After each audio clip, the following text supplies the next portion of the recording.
We have seen a disgusting no campaign, a campaign that has been dishonest, that has lied to the Australian people, and I'm sure that'll come out in the analysis. I'm sure that history will reflect poorly on Peter Dutton, Pauline Hanson, all of those that have opposed this. Ladies and gentlemen, the Voice referendum, which was the communist agenda for Australia in 2023, that cost taxpayers $364 million, has failed. It failed in a whopping defeat, with Yes 23 and the Bolsheviks at the ABC conceding defeat to the No campaign within only a few short hours after the close of polling booths. Which is kind of hilarious because ABC were ready to throw in the towel before the counting of votes had even started in Western Australia. AEC also predicted it might take up to a week before we get a result. But nope, it was pretty obvious within the first hour that the Yes campaign had zero chance. Despite Yes 23 having around $100 million to spend on propaganda and having the endorsement of almost every top 20 ASX listed corporation, they lost to the No campaign, who had $13 million to spend and basically zero public support from big corporations. I mean, just look at this list of endorsements for the Yes campaign. It's never ending. If it's no, well, we know that the country's racist. The racist thing. Undesirables, pedophiles, Nazi filth into cookers, an extreme right-winger. White and racist. Spewing the racism. White racism. Lunatic fascists. Eugenicism. Are specious and increasingly absurd. Racism and stupidity. Fascist. Racism. The nefarious, Trump-like, anti-Semitic filth. Despite all of the dirty tactics of the AEC, like for an example, allowing ticks to be counted as yes when crosses would not be counted, or the AEC admitting that double votes may be counted, the Yes campaign lost anyway. Despite the ALP running an entire campaign built upon lies, from the Uluru Statement from the Heart to the involvement of UN drip. Also lies about alleged 80% of Aboriginals supposedly supporting the Voice to Parliament, when that number was based on an online poll that only a few hundred self-identifying Aboriginals took part in. They still lost. The odds were truly stacked against us, but in the end, the Australian people said no, and almost 2/3 of the votes reflected that. But the real No campaign, the unofficial one, people like you and I, should be very happy with the level of activism and content creation and advocacy that went into this. Now, for any of you guys out there who have been flicking through mainstream media or social media, you will see a lot of people and media outlets are very upset. Cope! There are a lot of city-dwelling, ABC-watching white women in particular crying about the result of the democratic process. Many of which are so upset that they say they are not even proud to be Australian anymore, and that our country is a racist one. Yeah, that's right, cope! Magda, who made a living from acting like an overweight, stupid person who was pretending to be funny, is in particularly upset. According to her tweet, she said, quote, "I'm so deeply saddened that this has been the result. To all our beautiful First Nations people, my heart goes out to you tonight. I wish this had been different. Please know that there are millions of us who love and treasure and support you. That we hear your voice and we will continue to walk with you." Unquote.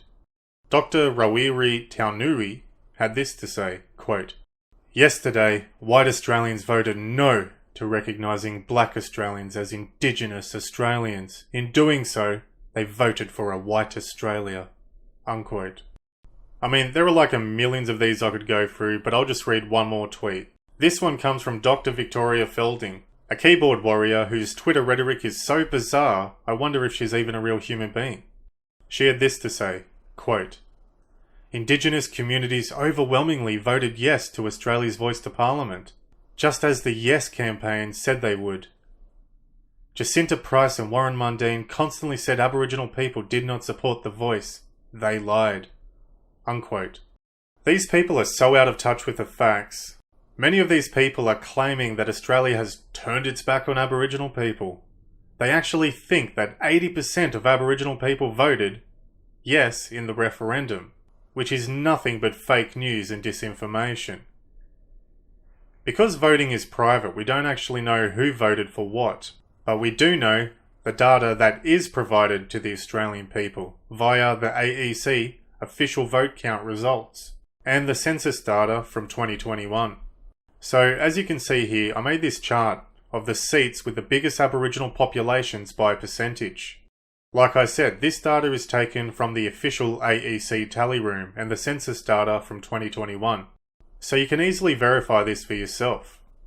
As you can see here, from the clearest data that we can possibly gather, Aboriginals in large did not vote for the voice in the referendum this year. It's just a lie that the ALP and Yes23 came up with.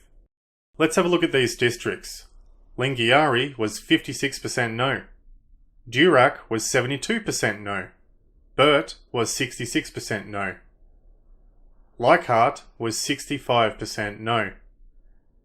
Kennedy was a whopping 81% no, and Parkes was 80% no. And those districts are situated in 3 different states with 5 different parties representing them. Aboriginals in large did not vote for the voice in the referendum this year. Be sure to remember this when virtue signalling yes campaigners try to lie and tell you that by voting no, you hurt Aboriginals.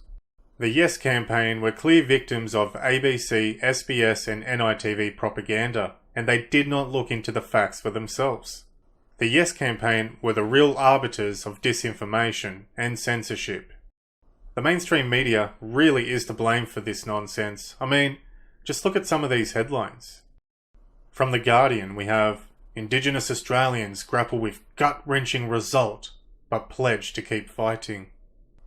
There's Marcia Langton. Now, here's another one from The Guardian, but it is 6 months old, but I just wanted to read it anyway because this was 6 months ago and I thought it was very relevant to today. Liberal Party accused of turning its back on Indigenous people by opposing voice. How ridiculous. This one by SBS today. Australia has voted no to yet another referendum. Will one ever pass again? And look at these people crying. How ridiculous. This one came up on my phone from ABC. Indigenous Yes campaigners call for a week of silence to grieve tragic referendum defeat. It's like, give me a break. This one as well. Marcia Langton. Vote no and you won't get a welcome to country again. Don't threaten me with a good time, Marcia. This one was absolutely ridiculous by the Sydney Morning Herald. Australia said no, so what do I say to my kids? I mean, how ridiculous. How about you tell them the truth? Which is, the Australian people and the Aboriginal people did not want this voice. Another one from the Sydney Morning Herald. Indigenous Yes campaigners fall silent as they grieve referendum result. These people don't look very Indigenous to me, but anyway. There are so many more of these, and I expect there will be more to come in the future. But let's remember that the Yes campaign are grieving for them greedy selves. Aboriginals did not want this, and the Australian working class did not want this. Only Canberra, the corporations, and city-dwelling activists wanted this.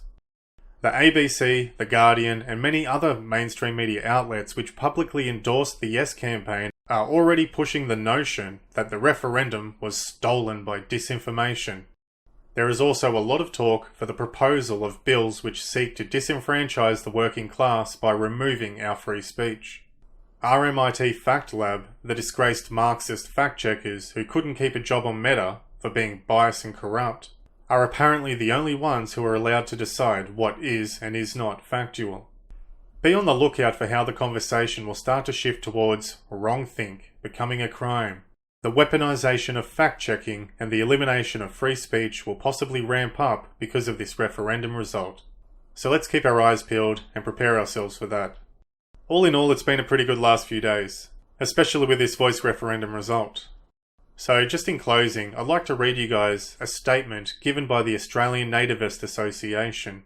And also a big shout out to those guys because they've been doing terrific work repopularising a lot of our lost literature.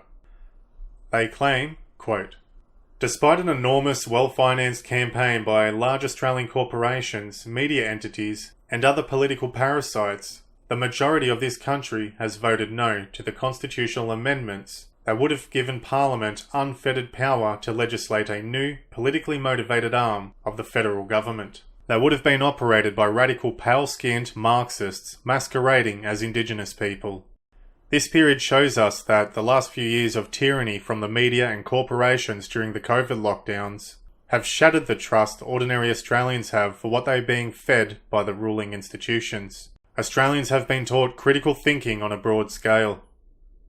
Let us hope this represents a shift into the national psyche that there may still be in us. The reasonable instinct and the will to act for our own natural right to self-determination and self-preservation." Unquote. I hope you guys like this video. Be sure to drop a like and a comment below. Until next time, thanks for watching.